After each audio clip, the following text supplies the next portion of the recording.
The road into Cedar Hollow twisted like an old scar across the land, narrow and uneven, illuminated only by a scatter of tired streetlights clinging to wooden poles. It was the kind of town you could pass through without ever bothering to slow down. Tonight, though, it would not be passed by. The dashboard clock on Ariana Cross's SUV blinked 6:42 p.m. in quiet defiance of the falling dark.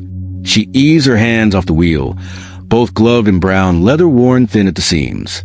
Outside, the mist had started to roll in from the low fields beyond the woods, curling along the pavement like ghostly fingers. Cedar Hollow wasn't welcoming. It wasn't hostile either.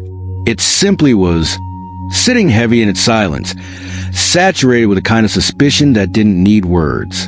Lieutenant General Ariana Cross, a black female general whose service record had once made senators stand to applaud, pulled into a gravel lot beside a diner whose neon sign sputtered above the entrance, Miller's Place. She killed the engine and sat still for a long moment. Rain peppered the windshield in a slow, steady rhythm. The only other sounds were the muted clinks of plates inside the diner and the occasional cough of an old truck engine farther down the road. Inside her coat, pinned carefully against the lining, gleamed a trio of silver stars, small, polished, but undeniable. Ariana's uniform jacket was tailored sharp at the shoulders, the creases precise, the patches heavy with history. She didn't wear her medals for show. She wore them because they were part of her skin now, grafted there by years in sandstorms and battle zones and conference rooms where she had to fight twice as hard to be heard half as much. This stop wasn't part of any itinerary. It was supposed to be a simple break, a place to stretch legs, drink bitter coffee, and find the semblance of humanity before her meeting at Fort Bragg tomorrow morning. Instead, it was about to become a battleground. Ariana peeled off her gloves slowly, finger by finger, and placed them neatly on the passenger seat. Her palms were rough, calloused from decades of duty. These were not the hands of someone who lived on ceremony. They were the hands of someone who had lifted wounded comrades from wreckage and signed orders that sent men into enemy territory. She glanced at the rearview mirror. Two men in sheriff's uniforms, standard blue heavy-duty boots, leaned casually against a patrol car parked a few spaces away. They weren't talking anymore. They were watching. One of them, tall with a square jaw and a cap pulled low over his forehead, flicked his cigarette onto the pavement without breaking his stare. The other, broader and slouching slightly, smirked at something only they shared. Ariana exhaled through her nose and felt the old armor rising. The one you built when walking into spaces where you didn't belong wasn't just possible, it was expected. Where being black, being a woman, and being powerful were each an offense in the eyes of small minds. Without hesitation, she opened the door. The cold hit her instantly, sharp and damp, but Ariana walked steadily across the parking lot toward the diner. Her boots clicked against the cracked asphalt, a clean, controlled rhythm that echoed faintly in the thickening mist. She wasn't fast. She wasn't slow. She moved with the deliberate patience of someone who had learned that you survive not by rushing, but by making every step count. The door to Miller's Place creaked open with mechanical whine. A bell chimed overhead. And just like that, the diner fell silent. Forks froze halfway to mouths. Conversations choked off mid-word. Even the flickering TV mounted above the counter seemed suddenly louder, the volume set low but now somehow obtrusive, as if protesting the tension that had vacuumed the room. Ariana didn't flinch. She was used to silence as greeting. She stood just inside the door for a beat longer than necessary, allowing her presence to settle over the room like a heavy quilt. Black female general. 3 stars glinting under flickering fluorescence. Skin dark against the navy of her uniform. Chin high. Shoulders back. Eyes steady. She didn't announce herself. She didn't need to. The waitress behind the counter, mid-40s, apron tied tight around a weary body, was the first to recover. She gave a quick nod, the kind that was polite but cautious, and gestured vaguely toward the empty booths along the window. Ariana returned the nod, then walked across the diner, the muted thud of her boots marking her path like a drumbeat. She slid into a booth, placing her hat precisely beside her on the vinyl seat, and folded her hands in front of her.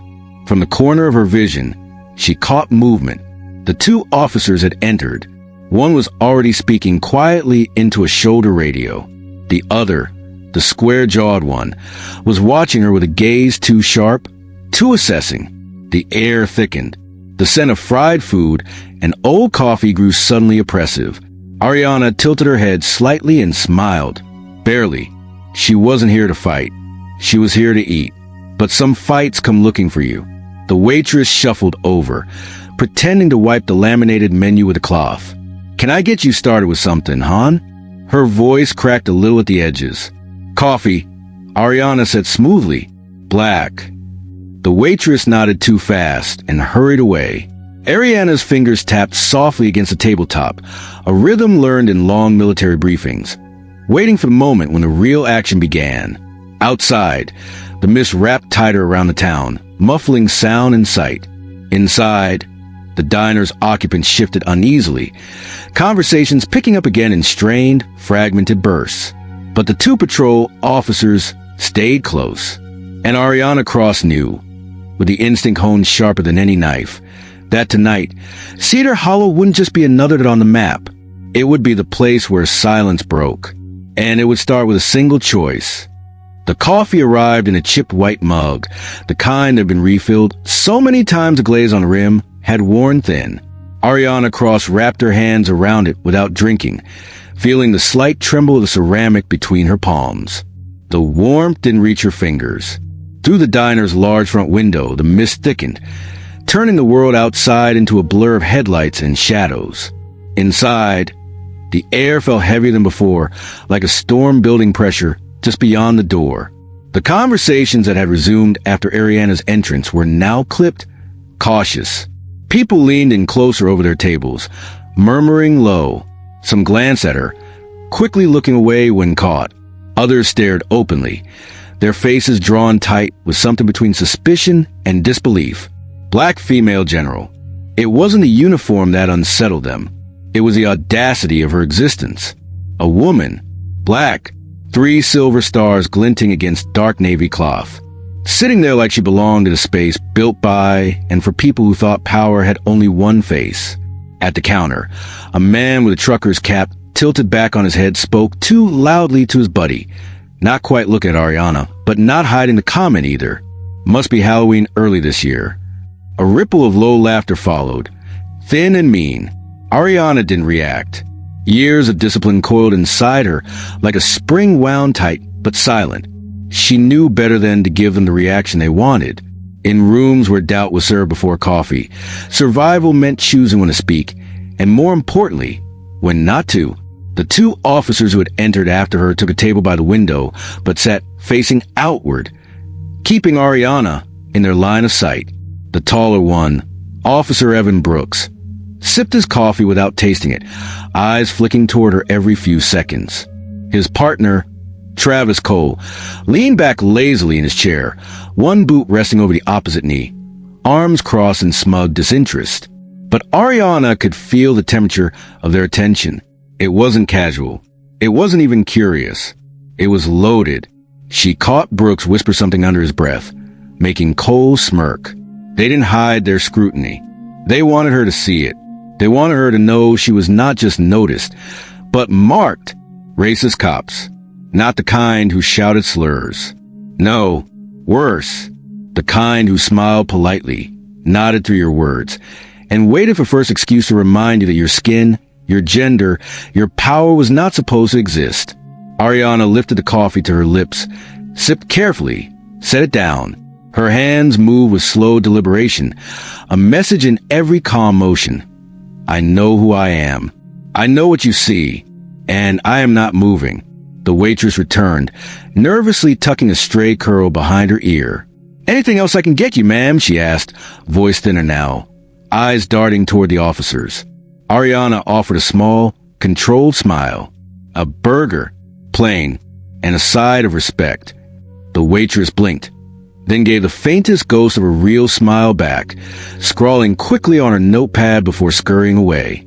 At a booth near the door, a pair of older men exchanged a look. One muttered something about uppity types under his breath. Ariana heard it. She was trained to hear everything. Still, she didn't turn her head. Inside, she steadied herself against the rising tide of old ghosts, the same one she had fought her whole life. At West Point, where professors had assumed she was a scholarship charity case before she shattered the tactical simulation record.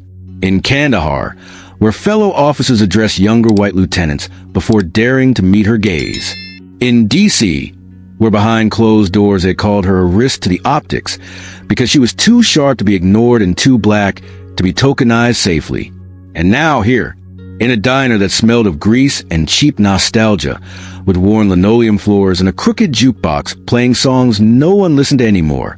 Presence too powerful to ignore. That's what terrified them. Not her words. Not even her rank. Her being. Brooks and Cole stood almost simultaneously. Their chairs scraped loudly against the floor, a sound so jarring that half the diner turned to look.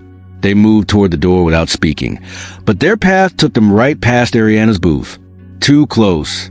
Brooks slowed deliberately, enough to loom without technically confronting. "Nice jacket," he said, voice low, oily. "Where'd you pick that up?" "Costume store." Cole chuckled under his breath. Ariana tilted her chin up slightly, met Brooks' gaze with the steady indifference of a woman who had once faced mortar fire without blinking. "I earned it," she said simply. Brooks' smile thinned. His fingers twitched near his belt.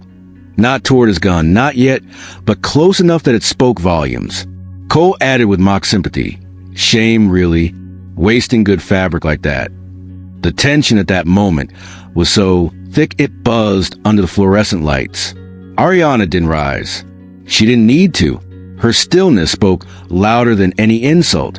The officers pushed out the door, boots thudding heavy against the diner floor. But they didn't leave. Through the window, Ariana saw them lean against their patrol car, talking low, watching, plotting. Inside the diner, the atmosphere shifted again, charged now with something more volatile than unease. Fear, anticipation, the kind of electric silence that comes before the sky cracks open. Ariana finished her coffee in 3 slow sips, savoring the bitterness.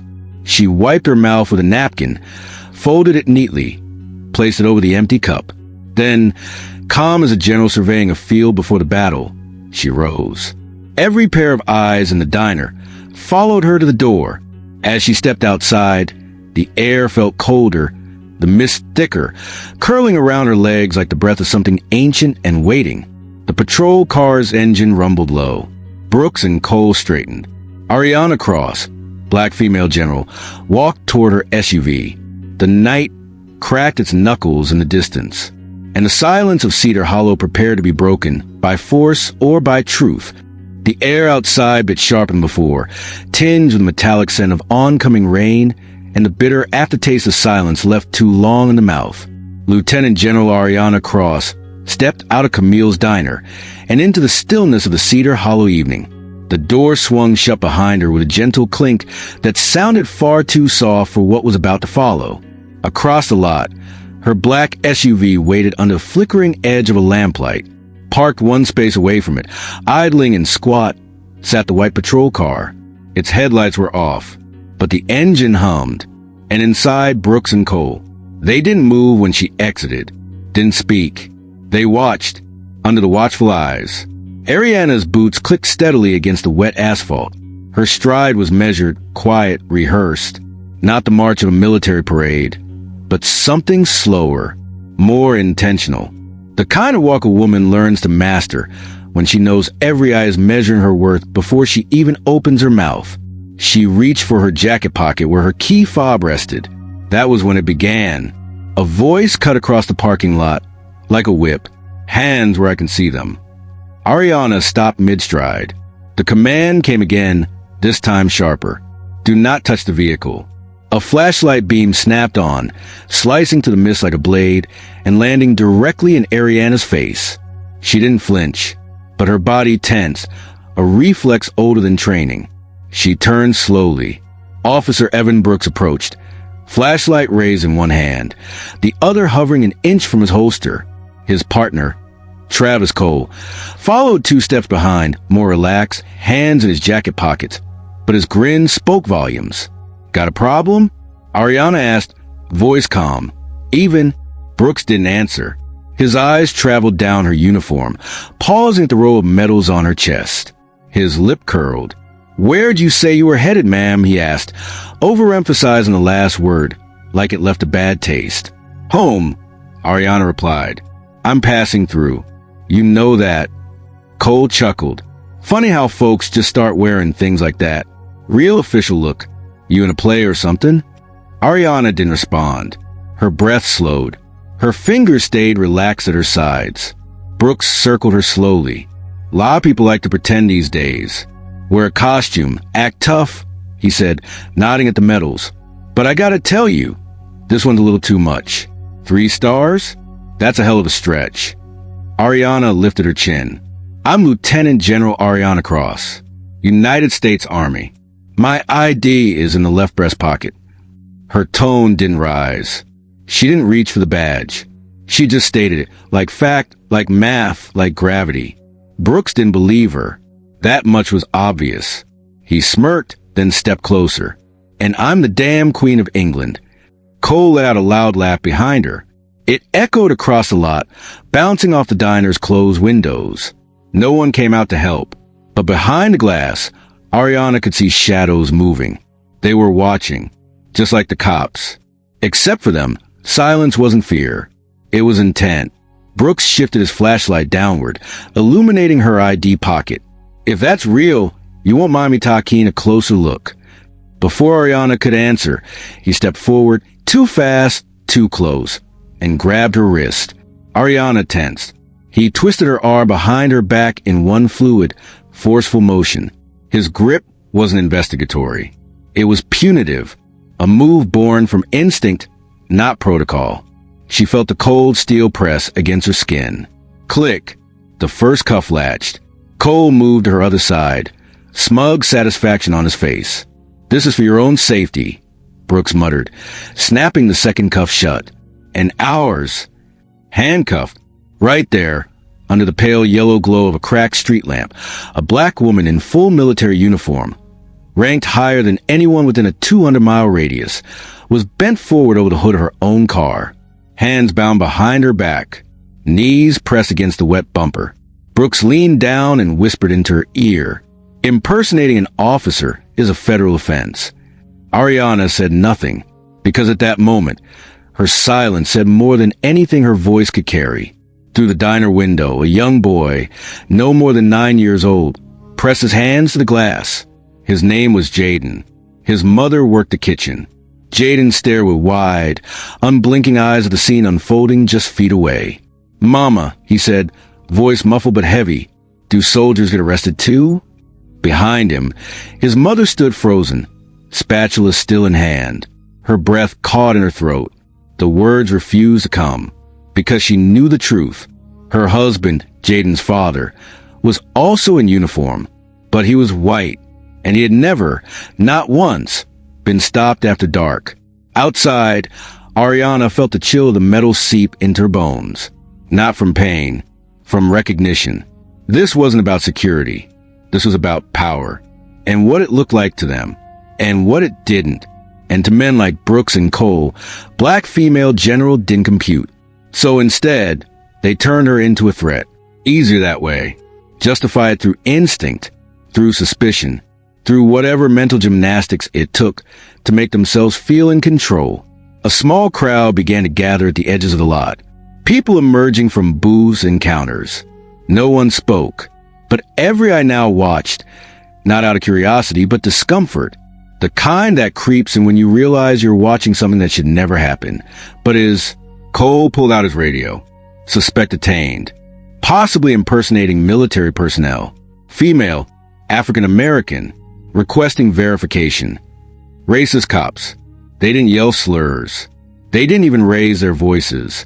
They just assumed, and that assumption carried handcuffs. It pressed her against the hood of her own vehicle. It made a child inside the diner question the rules he thought protected people like his mom. And it shattered the quiet of Cedar Hollow in a way no thunderstorm ever could. The drizzle had turned into a fine mist by the time Lieutenant General Ariana Cross stepped out of Camille's diner. Her boots made soft thuds against the slick pavement as she crossed the lot, each step echoing against the empty walls of Cedar Hollow. The town was still, too still, the kind of stillness that didn't come from peace, but from anticipation. Ariana's SUV sat beneath the crooked limb of an old pecan tree, bayed halfway in shadow. Her hand moved to her coat pocket for the keys, when the voice sliced through the silence. "Stop right there." A blinding white flashlight beam shot through the mist, pinning her like a spotlight on a stage. Ariana didn't flinch. She turned slowly, her gloved hands by her sides, and met the glare head-on. Two uniformed officers emerged from the darkness. Officer Evan Brooks was in front, tall, brash, with a squint that was more judgment than inquiry. Behind him, Officer Travis Cole followed, one hand on his belt, the other curled into a loose fist. Brooks spoke again, his tone deliberately sharp. "Don't touch that vehicle, ma'am. We received complaint about a suspicious individual loitering near Camille's." Ariana raised an eyebrow. "Suspicious?" she repeated, voice even but steeled. Brooks didn't answer. His eyes flicked to the rank on her shoulder. 3 stars. His smirk twitched. "That's a nice costume," he said, circling her slowly like a predator sizing up prey. "Halloween came early?" The words weren't just sarcastic. They were meant to cut. Ariana had heard them before. Not the same words, but the same tone, from men who saw her gender and her skin as disqualifiers, not credentials. Cole stepped closer now, squinting at her ID tag. "Mind telling us who you're pretending to be tonight?" "I'm not pretending," she said firmly. "I'm Lieutenant General Ariana Cross, United States Army." A beat passed. Brooks chuckled dryly. "Right," he said. "And I'm the president. Let me guess, bought that online? Comes with a matching badge." Ariana's posture didn't change. Her shoulders were square, her back straight, her tone clipped. "My military ID is in the left pocket of this coat. I advise you to verify it before you escalate further." But escalation was exactly what they wanted. Brooks raised his flashlight again, this time shoving it directly into her face. Ariana squinted from the light, not from fear, but from the sheer absurdity of what was happening. He stepped forward, voice laced with threat. "Turn around. Hands behind your back." Cole hesitated for a second. "Brooks, maybe we should check the..." "She's impersonating a federal officer," Brooks snapped. "You want to be the one to let that slide?" Ariana didn't move. "This is a mistake," she said quietly. Brooks' voice turned mocking. "Lady, the only mistake here is thinking a black woman can wear that uniform and expect people to believe it." That's when he reached for the cuffs. The sound of metal clicking open was louder than it should have been. Ariana turned her head slightly as Cole moved behind her. The cold steel met her wrists, and a sharp twist of the arm forced her forward, her body now pressed against the hood of her own SUV. Rain-slicked metal chilled her skin even through the fabric of her coat. Brooks leaned in, smug. "You people really think you can just walk in here and play soldier? This ain't DC. This is Cedar Hollow," Ariana replied without turning her head. "And you just handcuffed a 3-star general." He scoffed. Cole looked visibly uncomfortable now. "We should radio this in." "No," Brooks barked.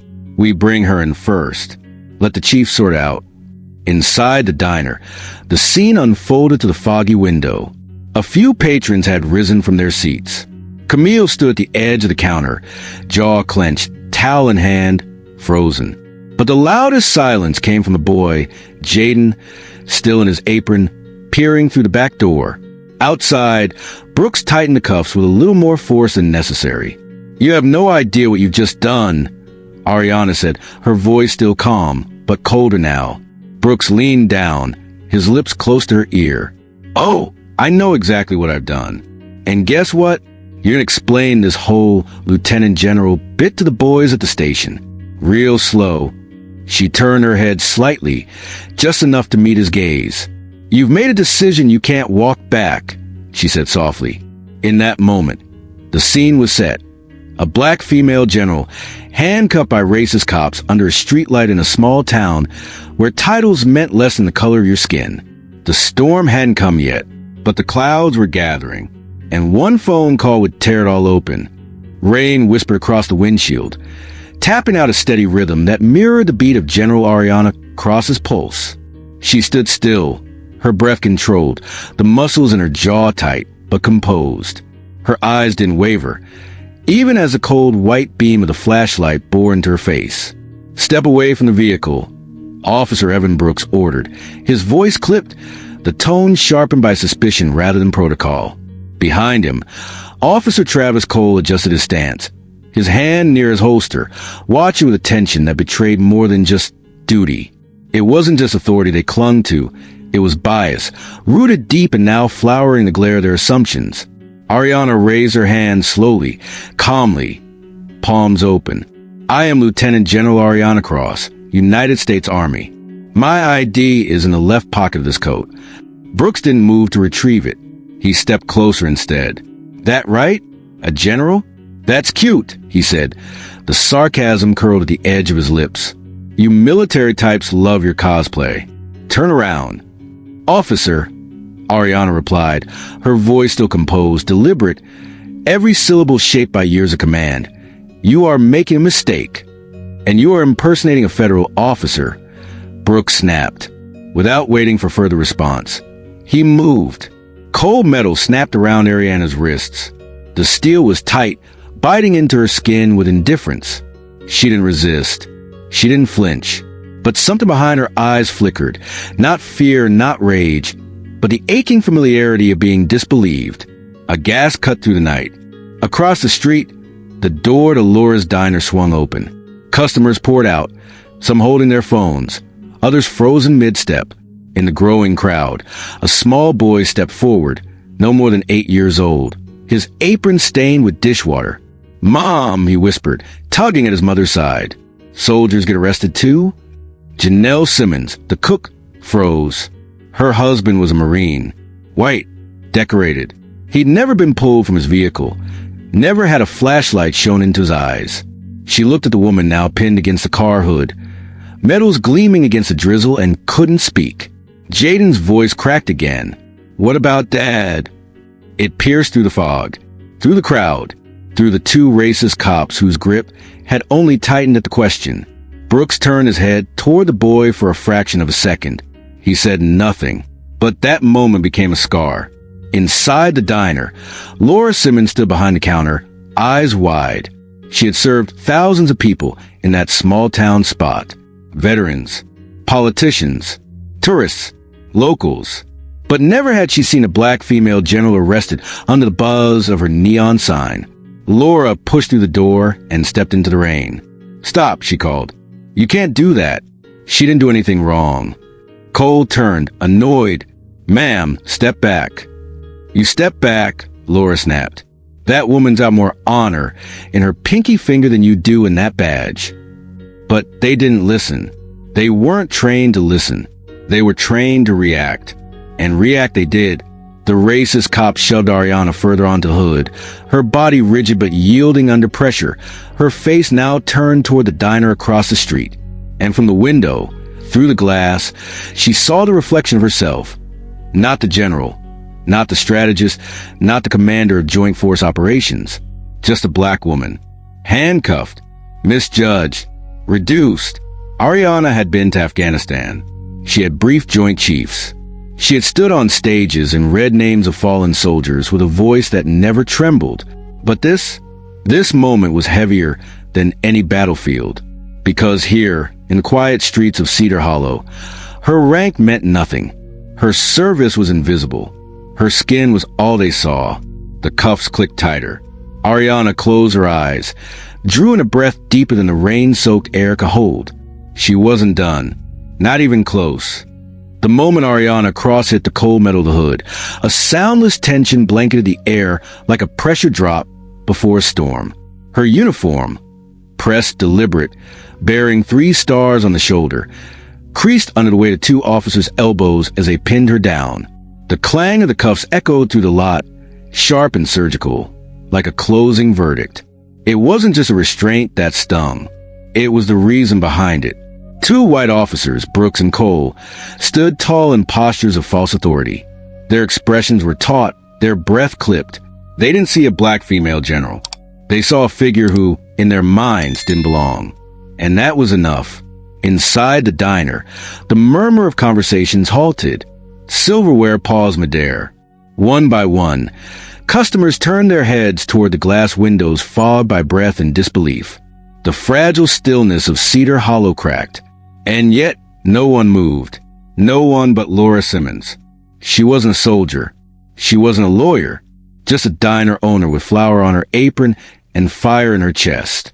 When she shoved the front door open, the bell above it jingled far too lightly for what was about to happen. She stepped out into night air, her voice trembling, but loud enough to split the silence that had paralyzed everyone else. "What the hell are you doing?" she screamed, her voice ricocheting off the diner siding. Officer Brooks turned halfway, hand still clamped on Ariana's wrist. "Ma'am, step back. This doesn't concern you." "The hell it doesn't." Laura snapped. "You've got a woman in full military dress face down on her car, and you're acting like she just robbed a bank?" She ordered a burger, Evan. That stopped even Travis Cole for half a beat. His eyes darted to Brooks. "You know her?" Brooks' jaw tightened. "She's pretending." Ariana, still quiet, turned her head slightly on the hood. "Is this how Cedar Hollow respects its veterans?" Laura moved closer. "She showed you her ID. She told you her name. You don't believe it because why? Because she's a black woman in a decorated uniform." From across the street, a small crowd had begun to gather. At first, it was just a teenager from the gas station, then the mailman, then a teacher walking home, and finally, a small boy, no older than 8. Jaden. He tugged at his mother's coat and pointed.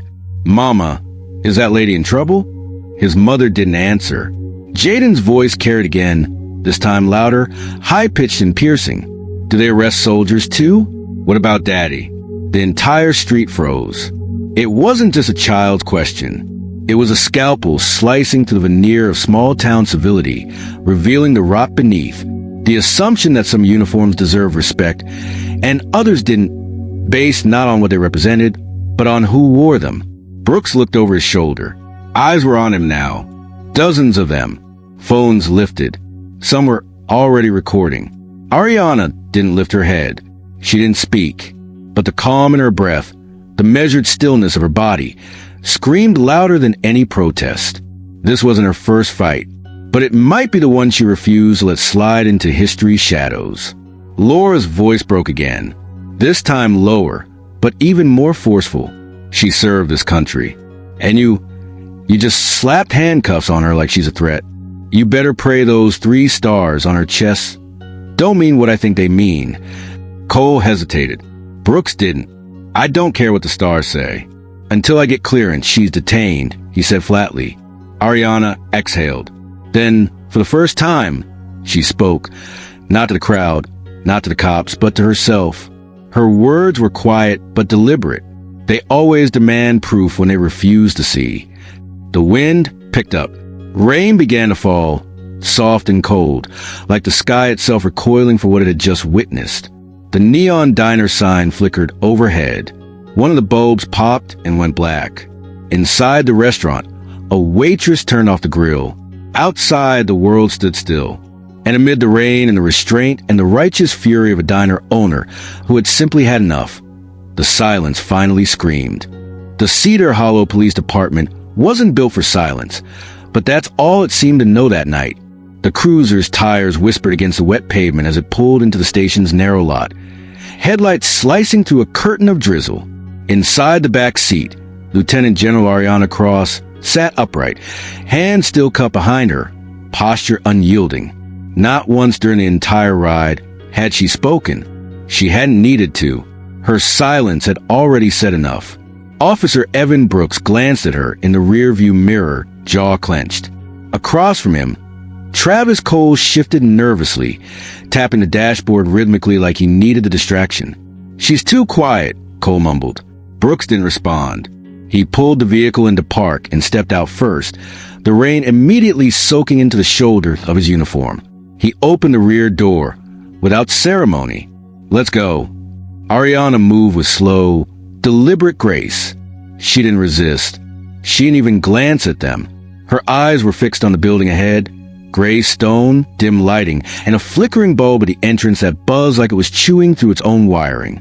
She walked between them like a ghost in full form, her presence too solid to ignore, too composed control. The front desk sergeant barely looked up when they entered. "Holding cell 2, he grunted. "Got it," Brooks replied. They led her down a narrow hallway lined with outdated motivational posters and bulletin boards covered in community flyers half torn from the staples that held them. A coffee pot gurgled in the corner of the break room. Somewhere in the distance, a radio crackled out an old country tune. The holding cell was small, 10 feet by 8, lined with concrete walls painted the color of fatigue. A single cot, a bolted-down bench, and a stainless steel toilet in the corner. No windows, just a flickering fluorescent light that cast every shadow as a question. When the cell door slammed shut behind her, it didn't echo. The walls seemed to swallow the sound whole. Ariana didn't sit. She stood in the center of the room, turning slowly to take it all in. She could feel the cold steel beneath her boots, the artificial chill of institutional air, and the sting of metal still biting into her wrists. The marks were red now, angry, but she didn't flex against them. She didn't demand removal. This, too, was part of the evidence. On the far side of the two-way mirror, Brooks watched her. "She's not like the others," he muttered. "No," Cole said. "She's not." Ariana stared at the mirror, eyes calm, unblinking. She knew they were there. She knew they were watching. And it wasn't fear they saw in her face. It was calculation. This wasn't her first time surrounded by men who mistook power for permission. It was just the first time she'd been arrested for wearing her authority.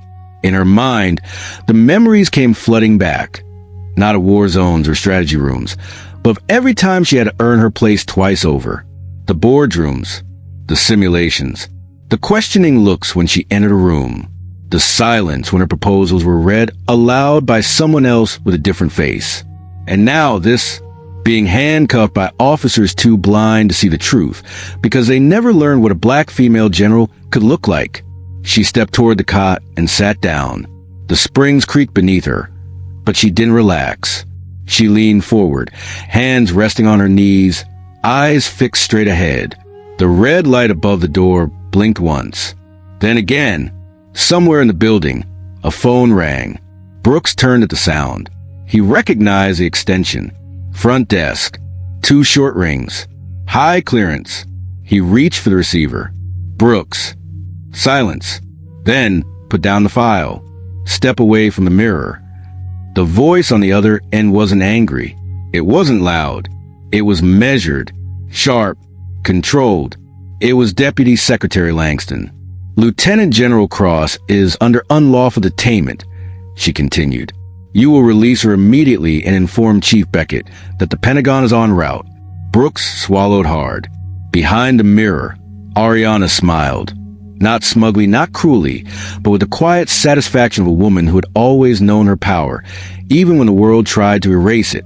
The cell door remained closed. But in that moment, something else had been unlocked.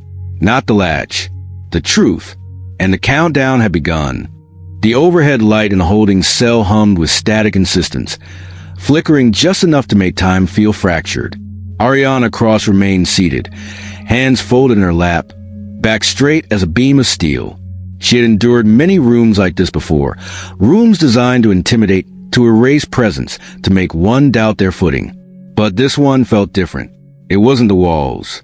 It was who she sensed on the other side of them. The door finally groaned open. Evan Brooks stepped in, holding a manila folder in one hand, the other resting near his belt. He didn't say a word at first. He just stared at her, eyes combing her face for something, weakness, explanation, permission. He found none. "You're calm for someone who just got arrested," he said, finally, tone teetering between curiosity and challenge. Ariana didn't blink. "I've walked through mortar fire. Being handcuffed by men like you doesn't qualify as chaos." Brooks flinched just slightly. He tossed the folder on the metal table between them. It landed with a dull thud. Papers fanned out. Her credentials, deployment summaries, photos of her in the field. She watched him glance at the insignia on her uniform again, then at the name printed on her military ID. "This says you're Lieutenant General Cross," he said. "It doesn't say it. It proves it." The lights buzzed louder for a beat. Brooks pulled out a chair, sitting across from her. Something in his posture had shifted. The bravado that had marched her into the cell had dulled. Now, uncertainty crept behind his eyes. "You don't remember me, do you?" he asked. Ariana tilted her head slightly. "Should I?" He didn't answer immediately. Instead, he tugged at his collar, revealing a faint, jagged scar running just beneath his jawline. The light hit it at just the right angle. And then she saw it. It came back to her with the clarity of a declassified report. Fort Missouri, 7 years ago. Ethics Oversight Simulation 4B. A disciplinary review of a promising but problematic sergeant. One who failed to intervene during a simulated scenario where a black soldier was in danger, but moved swiftly when a white soldier was threatened. 3 strikes. A recommendation for removal from the multiracial combat ethics program. She had signed that order. "Brooks," she said, voice steady. "Evan Michael Brooks. You were denied transfer to Joint Command Ethics. Not because you were incompetent, but because you made a choice repeatedly to delay action when it mattered." His jaw clenched. "That file cost me everything. That file protected soldiers you were never prepared to protect equally." The silence turned razor sharp. Brooks leaned forward, elbows on the table, but Ariana didn't flinch. "So that's what this is," she said. "Retribution dressed up as procedure?" Brooks didn't deny it. His eyes darted briefly to the mirror on the wall, behind which no doubt Travis Cole was watching, maybe sweating, maybe wondering how far this was about to go. "You were never supposed to be real," Brooks muttered. "Not like that. Not here. Not in uniform." Ariana smiled, then not out of humor, but out of profound understanding. "That's the root of it, isn't it? You saw a black female general and assumed it had to be fake. Because people like you only recognize authority when it looks like you." He looked down at his hands. "You humiliated me," he whispered. "No," she replied. "You disqualified yourself. I merely recorded the truth." The tension in the room could have cut through bone. Ariana stood slowly, still handcuffed, and walked toward the mirror. She looked into it, knowing exactly who was on the other side. "This is the part you didn't calculate," she said, loud enough for her voice to carry beyond the glass. "That I didn't come here as a symbol. I came as someone who's earned every stripe, every scar, and every right to stand in this uniform without explanation." She turned back to Brooks. "You handcuffed me tonight, Officer Brooks. But this room, this is where your story falls apart." And then she sat again. She didn't need to storm out. The twist had already landed. Behind the mirror, Cole reached for his radio with a shaking hand. And across the town, the Pentagon line lit up again. The clock inside the Cedar Hollow Police Department ticked with a steady, almost mocking rhythm. Ariana Cross sat alone, her wrists still marked by the cold steel of the handcuffs. Her uniform slightly rumpled, but her posture as upright as ever. The fluorescent lights overhead buzzed, throwing a harsh, pale glow across the barren room. It smelled of bleach and old paperwork, the kind of place designed not for justice, but for silence. Her mind, however, was anything but silent. Every second ticking by was a testament to how deeply rooted injustice could be, and how casually it was enacted by those sworn to uphold the law. She had seen prejudice in its many forms before, on foreign soil and domestic ground alike. But tonight, under this grim, flickering light, it wasn't just personal. It was systemic. It was deliberate. It was racist cops acting with a certainty that their authority would never be questioned. Not this time. Ariana's breathing was slow, measured, a rhythm she had perfected in combat zones far more hostile than Cedar Hollow would ever dare to imagine. She reached into the inside pocket of her jacket, a jacket that still bore the 3 silver stars of her hard-earned rank.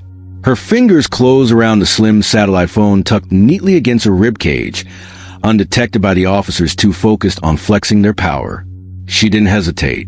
She didn't even glance at the camera poorly concealed in the ceiling corner, a camera she knew would eventually become Exhibit A.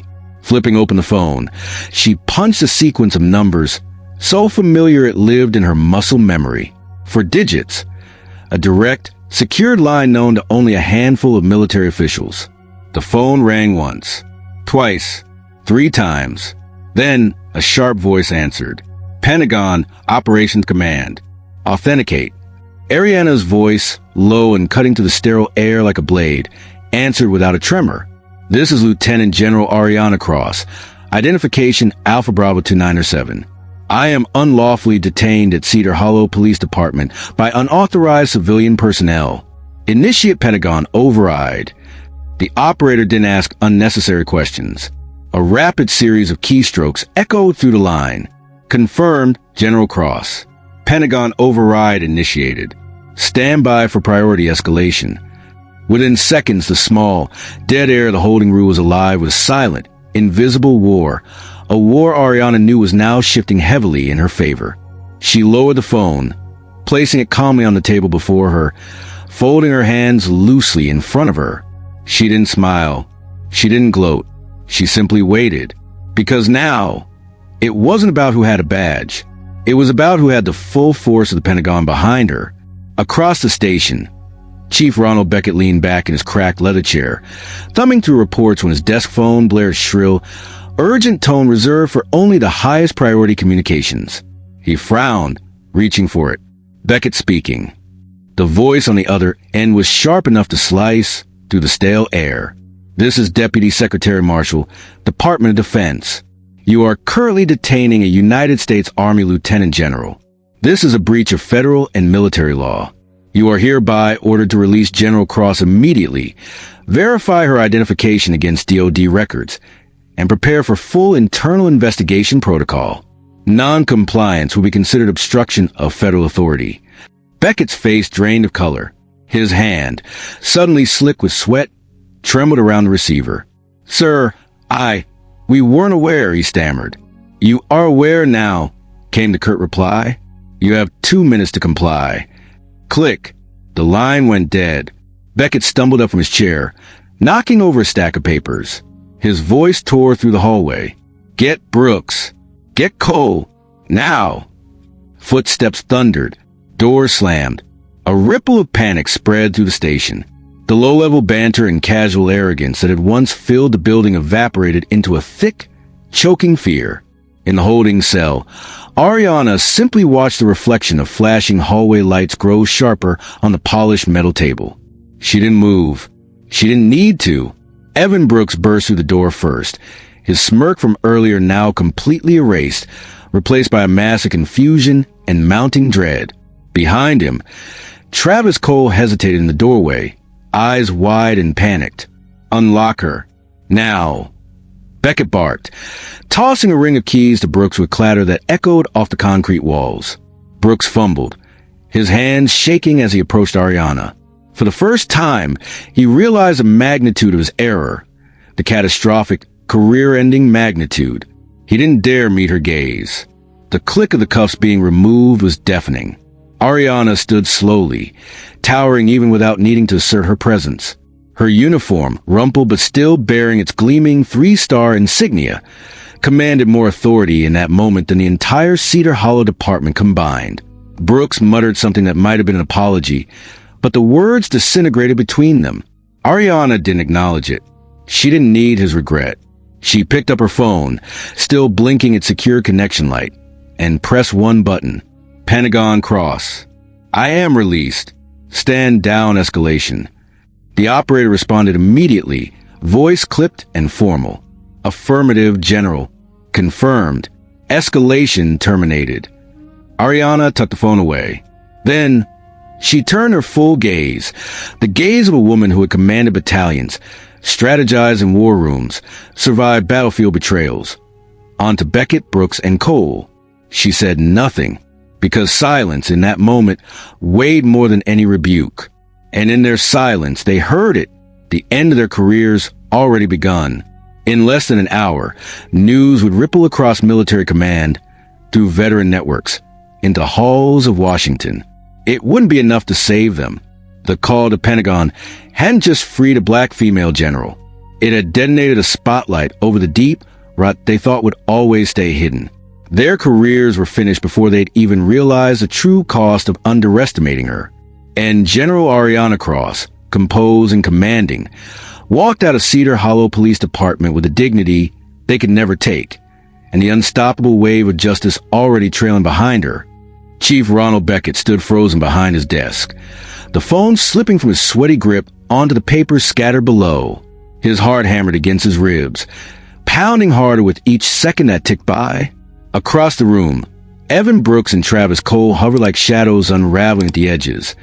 Men who had once moved through Cedar Hollow with swagger, now reduced to statues carved by fear.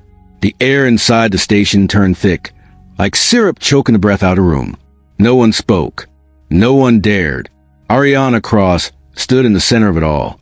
Her uniform, still bearing the sharp gleam of 3 silver stars, was a living indictment of every choice they had made that night.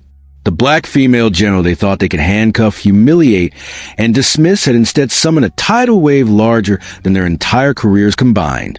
It wasn't just about tonight anymore. It was about what would happen in the next hours, the next days. It was about the exposure. The call to the Pentagon wasn't a warning shot. It had been an airstrike. The front doors of the Cedar Hollow Police Department slammed open with a force that rattled the windows. Beckett jerked his head up in alarm just as 3 black SUVs pulled into the lot. Identical, low-profile, and unmistakably government issue. Ariana turned her head slightly, just enough to acknowledge the arrival with the faintest glint of recognition in her steady gaze. She had not been abandoned. She had been heard. Out of the leading SUV stepped Deputy Secretary of Defense Valerie Marshall herself, flanked by 2 sharply dressed men in gray suits, Pentagon legal officers. The oxygen seemed to evacuate the building all at once. Marshall's heels clicked against the concrete as she entered, each step a metronome counting down the end of the old order. She didn't pause at the front desk. She didn't acknowledge the stunned officers trying and failing to look busy. She moved straight toward the holding area where Ariana stood, upright, unbent, unshaken. "Lieutenant General Cross," Marshall said, voice ringing with calm authority, "I apologize for the unlawful treatment you have suffered under this department's custody. You are free to depart. Transportation is ready." Ariana inclined her head slightly, not out of submission, but acknowledgement. "Thank you, Deputy Secretary." Marshall's icy gaze swung toward Beckett, who stood stammering, words caught between disbelief and desperate excuses. I didn't realize," he started. Marshall cut him off with a look that could have frozen fire. "You realize enough to allow your men to handcuff a decorated officer of the United States Army without probable cause," she said, voice sharp but controlled. "You realize enough to ignore verification protocol. You realize enough to abuse your badge the moment you assume power meant impunity. The shift in power was no longer creeping in. It was a flood, and Chief Beckett, along with Brooks and Cole, were drowning in it." Behind Marshall, one of the Pentagon officials stepped forward with a thick binder in hand. Papers already stamped, signed, and dated. "Chief Beckett," he announced, his voice devoid of warmth, "you are hereby placed under federal review pending immediate suspension from your post. Officers Brooks and Cole will be detained for internal investigation on grounds of civil rights violations and obstruction of military authority." The words hit like a gavel cracking across stone. Brooks visibly sagged, his shoulders collapsing inward like a puppet with its strings cut. Cole's mouth opened, but no sound came out.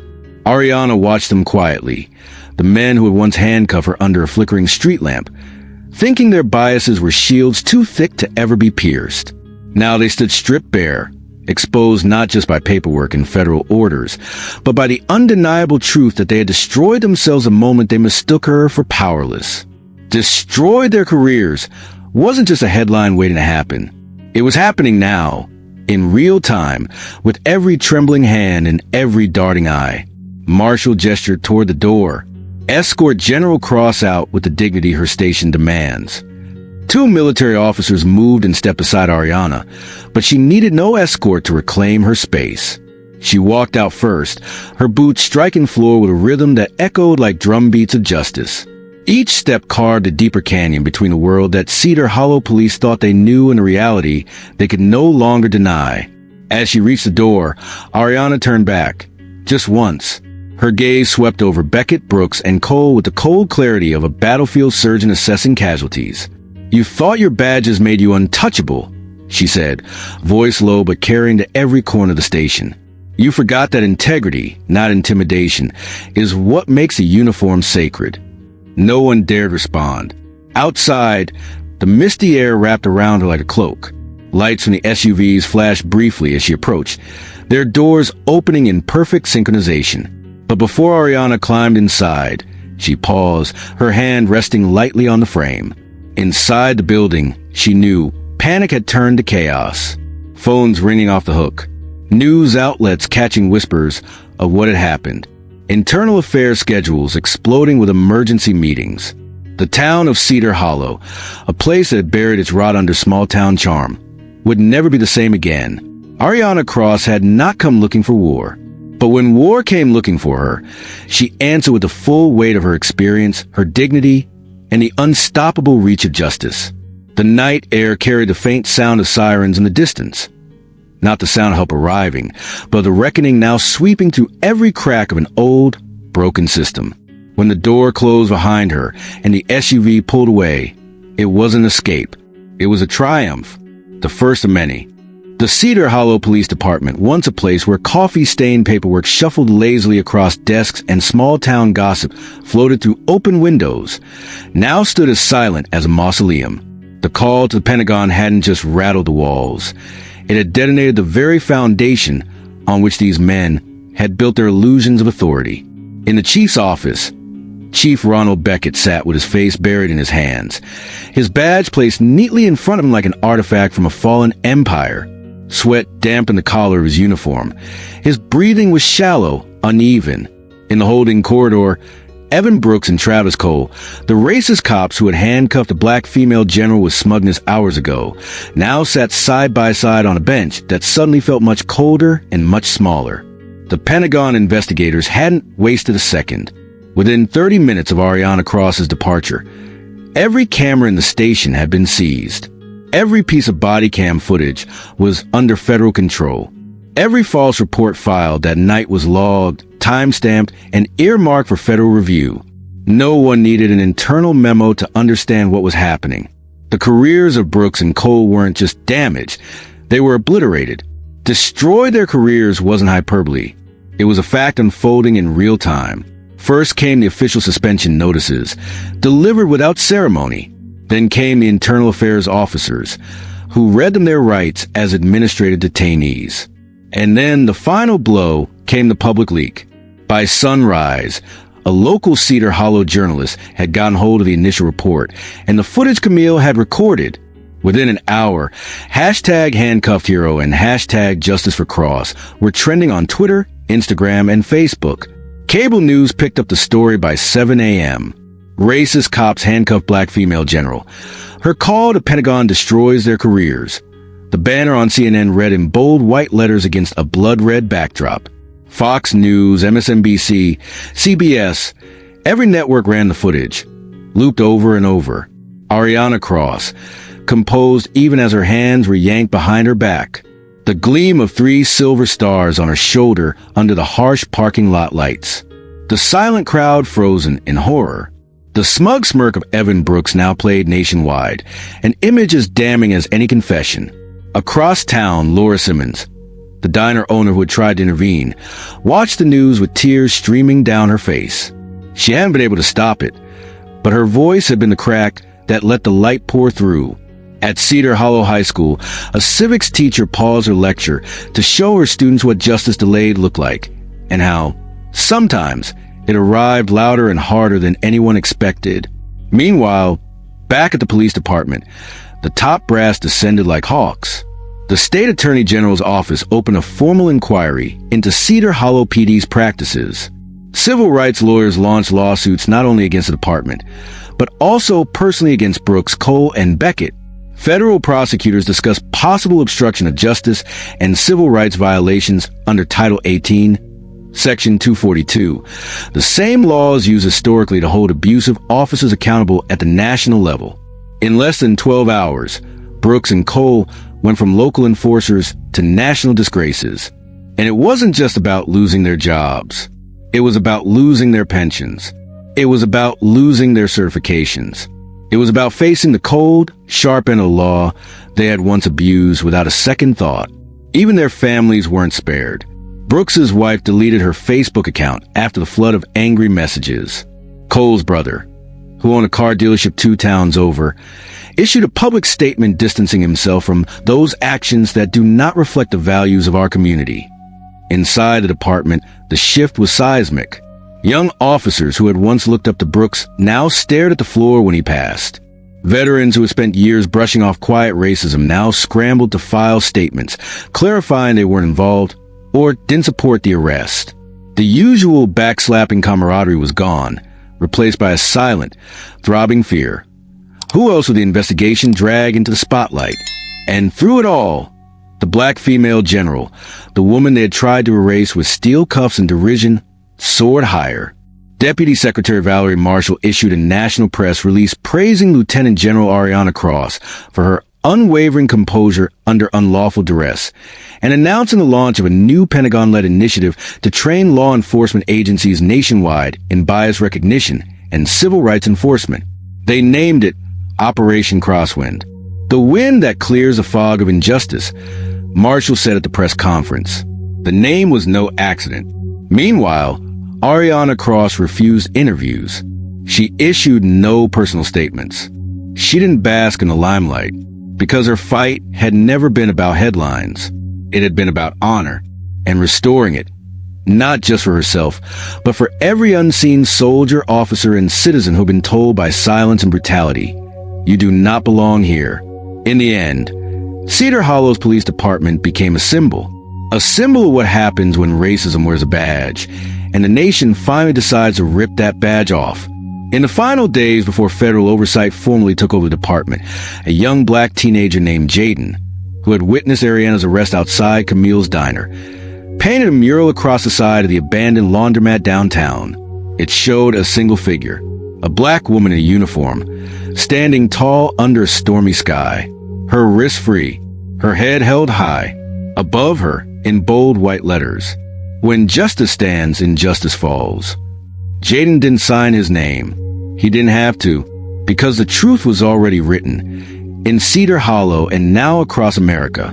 And Evan Brooks, Travis Cole, and Ronald Beckett, their names would be remembered too, but not as heroes, not even as villains, as a warning of what happens when you mistake your temporary power for permanent righteousness. The morning after the Cedar Hollow scandal broke across every major news network, Lieutenant General Ariana Cross sat in a quiet office at Fort Liberty. Sunlight cut clean lines across the polished floor, illuminating stacks of strategic documents and after-action reports. Yet Ariana wasn't reading any of them. Instead, her fingers rested on a thin folder titled simply, Mirror Protocol, National Reform Proposal. It was work she had started years before, long before Cedar Hollow ever knew her name, born from countless conversations with soldiers who had faced discrimination in silence.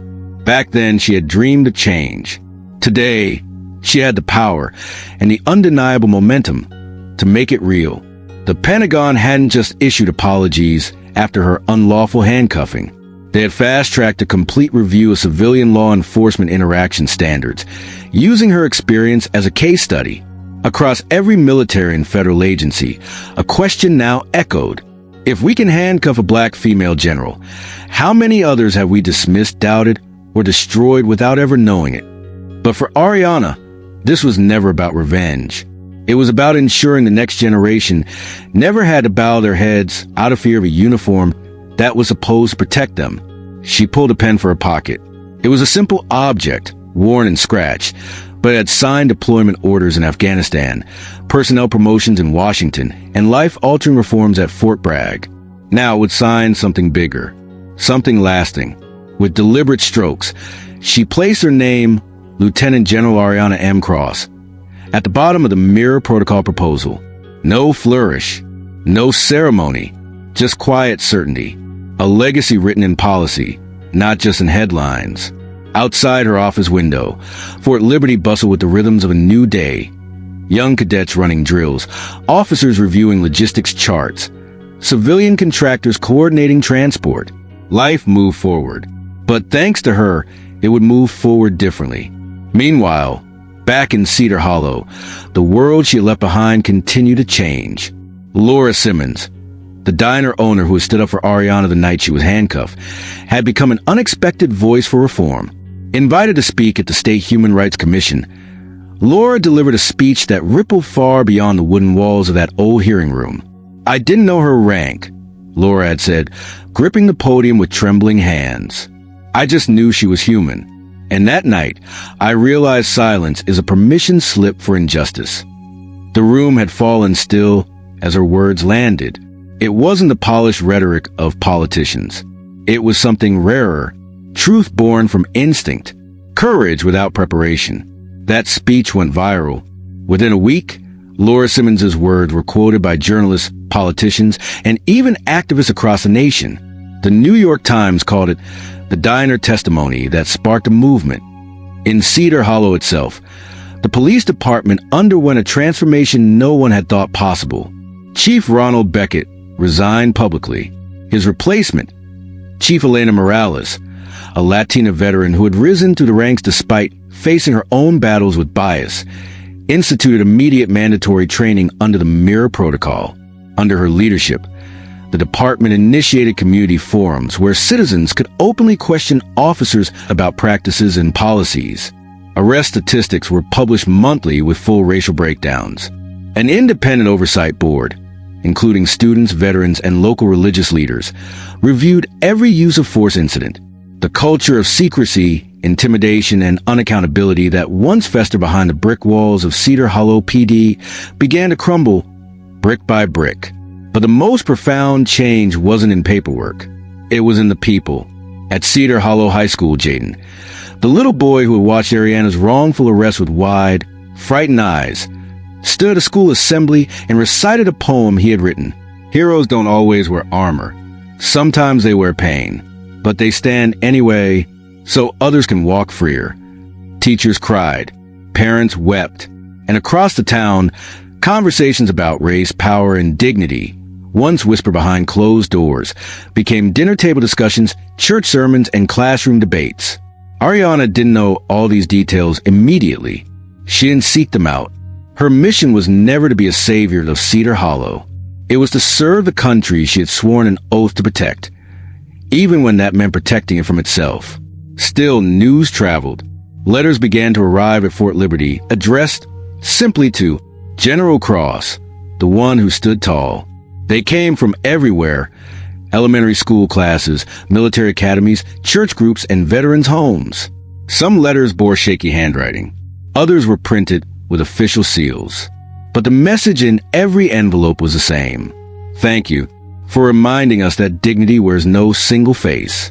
One afternoon, Ariana sat reading one such letter when a knock sounded at her door. It was Captain Brianna Shepard, a young black woman, crisp in her new logistics brigade uniform. There was something in Brianna's eyes, a mix of pride, fear, and fierce determination that reminded Ariana of herself decades earlier. "General Cross," Brianna said, voice steady but reverent. "Permission to speak freely?" Ariana nodded, setting aside the letter. "I just want to say, after what happened to you, after how you handled it." She paused, swallowing hard. "I finally believe there's a place for us in these halls, not just as bodies to fill quotas, but as leaders." Ariana smiled then, not the tight, polite smile she reserved for formal ceremonies. A real smile, full, unguarded, and warm. "You don't need my permission to lead, Captain," Ariana said. "You just need to remember, your existence here is not a gift. It's a right. Walk like you own it." Captain Shepard straightened her shoulders slightly, as if the weight she carried alone had finally shifted into something lighter, shared. She saluted. Ariana returned it with crisp precision. And as Brianna turned to leave, Ariana realized something profound. The racists who had tried to shackle her had failed not just because she called the Pentagon, not because their careers were destroyed, not because headlines exposed them. They failed because they couldn't handcuff the future. And somewhere down the hallways of Fort Liberty, across the streets of Cedar Hollow, and through the fields of small towns all over America, the future was walking forward, one deliberate, unstoppable step at a time. Not shackled, but free, finally seen, and ready to build a world where dignity was an exception, but the rule. The legacy of a black female general who refused to be broken had only just begun. If this story moved you, Don't let it end here. Hit like to show you believe dignity should never wear chains. Subscribe to stand with every voice that refuses to be silenced. Share this story, because the world changes not just by big speeches, but by millions of small, brave choices. Together, we are not just witnessing justice. We are building it. One story, one voice, one unstoppable step at a time.